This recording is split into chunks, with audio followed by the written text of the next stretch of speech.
తీసుకొస్తా అనేదైతే నీ మైండ్లో 100% ఉంది, డే 1 నుంచి ఉంది. సో లాస్ట్ టైంలో అది మిస్ అయినప్పుడు నువ్వు ఎలా ఫీల్ అయ్యావు? అంటే ఒట్టి చేతులతో రావడం నీకు ఎలా అనిపించింది? నేను ఒట్టి చేతులతో ఎక్కడ వచ్చాను నందు? రవితేజ గారి సినిమా ఇచ్చారు కదా, that is a cup for me. ఈ కప్ నేనేం చేసుకుంటాను? నేను ఆ రోజు చెప్పాను, ఈరోజు కూడా చెప్తున్నాను, దీనికి ఒకటే సమాధానం. అక్కడ ఉండి కప్పు కావాలా ఆయన కావాలా అంటే కప్పు నా పక్కన ఉన్నోడికి ఇచ్చేసి నేను ఆయనతో వెళ్ళిపోతాను.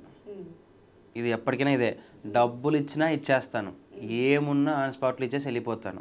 నాకు కావాల్సింది నేను వచ్చిండేది ఒక సినిమా, ఒక రికగ్నైజేషన్, ఆ లెవెల్కి పోవాలి, చెయ్యాలి, ఉండాలి అనేది నా మెయిన్ అజెండా. దానికోసమే వెళ్ళాను, అదే నేను సాధించుకొని వచ్చాను. No regrets. ఓకే, కప్పు రాకపోయినా నాకు పర్లా. నేనేంటనేది తెలిసింది కదా, నేనేంటనేది నేను తెలుసుకున్నాను కదా, నేనేంటనేది తెలుసుకుంటారు కదా. అమర్ టైటిల్ తీసుకురాకపోయినా కూడా అందరి హార్ట్స్ని గెలుచుకొని విన్నర్ అయ్యాడు. అమర్ విన్నరే అని చెప్పి నీ ఫ్యాన్స్ అందరూ ఆ రోజు నువ్వు బయటకు వచ్చిన తర్వాత మాట్లాడడం నేను విన్నాను. సో నువ్వు కప్పు ఒకటే తక్కువ తప్ప నువ్వు విన్నర్ అనే ఫీల్లోనే అందరూ ఉన్నారు. తేజ గారు అంటే నీకు ఒక పిచ్చి. సో ఆయన మూవీలో ఆఫర్ వచ్చింది. సో అమర్ ఎప్పుడు ఆ మూవీలో కనిపించబోతున్నాడు అంటే ఏం చెప్తావు? తొందరలో బేసిక్గా టాక్స్ ఉన్నాయి, బట్ ఇంకా ఎప్పుడు ఏంటనేది నాకు తెలీదు క్లారిటీగా. సో వస్తుంది, చూద్దాం, వెయిట్ చేయాలి కదా, మంచి అవకాశం కోసం వెయిట్ చేస్తున్నాను అంతే. So after Bigg Boss, before Bigg Boss difference ఏమన్నా అనిపించిందా ఎవరికి? నీకే అంటే ఆఫ్టర్ బిగ్ బాస్ చాలా రియలైజేషన్స్ వచ్చింటాయి. బిఫోర్ బిగ్ బాస్ నువ్వు ఎక్స్పెక్ట్ చేసింది వర్షన్ వేరు. So after Bigg Boss, before Bigg Boss నీకు ఈ రేంజ్లో ఎక్స్పెక్ట్ చేయలేదు నేను. ఈ రకంగా నన్ను పైకి తీసుకొస్తారు, అది ఎనీవే ట్రోలింగ్స్ అయినా ఏదైనా సరే ఇంత పైకి వస్తాను, అందరికన్నా పై స్థాయిలో ఉంచుతారని ఎప్పుడు ఎక్స్పెక్ట్ చేయలేదు. ఉంచారు చాలు. అంటే ఎక్స్పెక్ట్ చేసావా? అక్కడ ఉన్న వాళ్ళందరికంటే కూడా హౌస్లో ఉన్న వాళ్ళలో నీకు ఎక్కువ ఫేమ్ ఉంది. సో అది ఎలా అయిపోయింది అంటే అమర్కి ఇంతమంది ఫ్యాన్ బేస్ ఫాలోయింగ్ ఉంది, అమర్ చాలా టఫ్ క్యాండిడేట్, ఈ మనిషిని ఎట్లయినా డౌన్ చేయాలి అని కూడా హౌస్లో స్కెచ్లు వేసుకున్నారు కొన్ని సిచ్యువేషన్స్లో. చూసాను, నా విజువల్ ట్రీట్స్లో చూసాను. అన్నీ చూసావు. సో అంటే నువ్వు నిన్ను ఎదుర్కోవడానికి వాళ్ళకి టఫ్ అనిపించి కొంచెం నిన్ను నెగిటివ్ చేశారా? నేమ్స్ ఏం మెన్షన్ చేయొద్దు అంటే చేసే ఉంటారు నందు. లోపలైతే నేను చాలా నెగిటివిటీ అయితే నేను ఫేస్ చేశాను, చూశాను. బట్ అన్నిటినీ భరించాను, తెగించాను. ఒక్కటి తెగించి నించున్న విషయం ఒకటే, ఐదర్ బ్యాడ్ ఆర్ గుడ్, ఏదో మీద నించోవాలి. వీళ్ళందరిలో చాలామంది మంచిగా ఉండాలని ప్రూవ్ చేసుకుంటున్నారు కదా. నాకు వద్దు ఆ మంచి, నేను చెడుగానే ఉంటాను. I want to be a bad boy. అయితే ఏంటి, అక్కడే నించుంటా స్టాండ్. ఓకే, నేను బ్యాడ్ బాయ్నే, నేను చెడ్డవాడినే, నేను అక్కడే నించుంటాను. అంటే అమర్ చాలా స్ట్రాంగ్ ప్లేయరు, వీడు డాన్స్ బాగా చేస్తాడు, గేమ్స్ బాగా ఆడతాడు, సో ఫ్యాన్స్ బాగున్నారు, వీడు స్ట్రాంగ్ ప్లేయర్ కాబట్టి వీడిని డౌన్ చేయాలి అనుకున్న వాళ్ళు కొంతమంది ఉన్నారు హౌస్లో.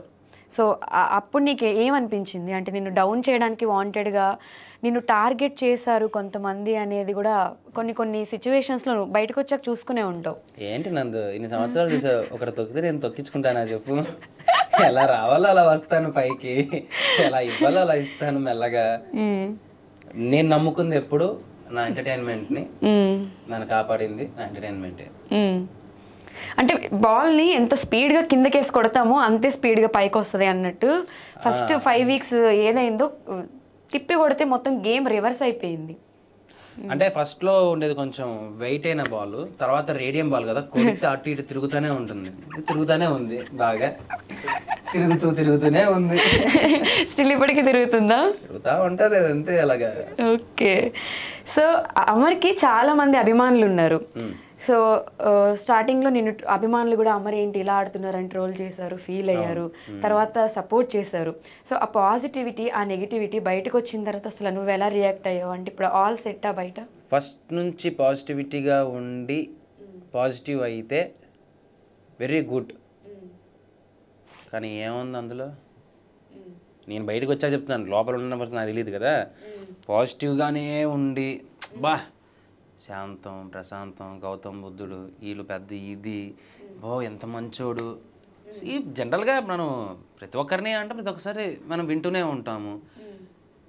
దరిద్రంలో నెగిటివిటీ అయ్యి ఎంత వరస్ట్గా నన్ను కిందికి తొక్కి అక్కడి నుంచి నేను మళ్ళీ పాజిటివ్గా మారాను అంటే రియల్లీ నేను కొన్ని వీడియోస్ అన్నీ చూసిన తర్వాత ఇది కదా విన్నింగ్ అంటే.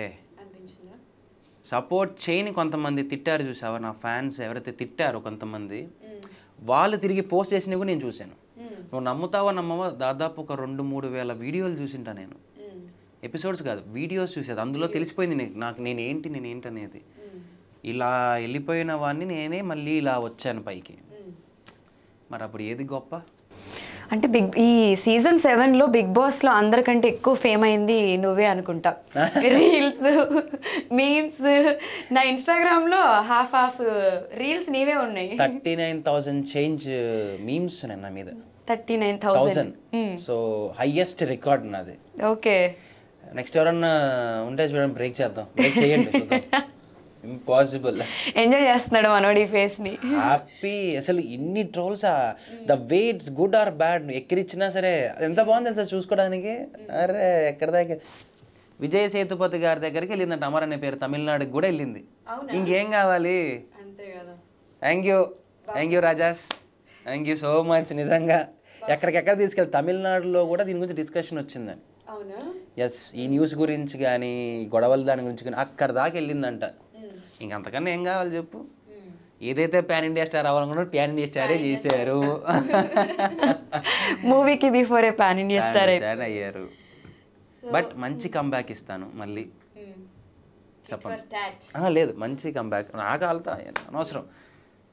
నన్ను ఎలా అయితే చూడాలనుకున్నారు జనాలు, ఒక చెప్పనది, బట్ ఒక మంచి దాంతో బయటకు వస్తుంది. నీ ఫ్యాన్స్ అందరూ వెయిట్ చేస్తున్నారు రవితేజ గారితో మూవీ ఎలా ఉండబోతుంది, ఏంటి, ఎప్పుడెప్పుడా అని. నేను కూడా వెయిటింగ్, అది ఎప్పుడు వస్తుందా అని. కాల్స్ ఏం చేయలేదా? అంటే నీకు అప్డేట్స్ ఏం రాలేదా? ఇంకా ఏం రాలేదు, వస్తాయి మళ్ళీ.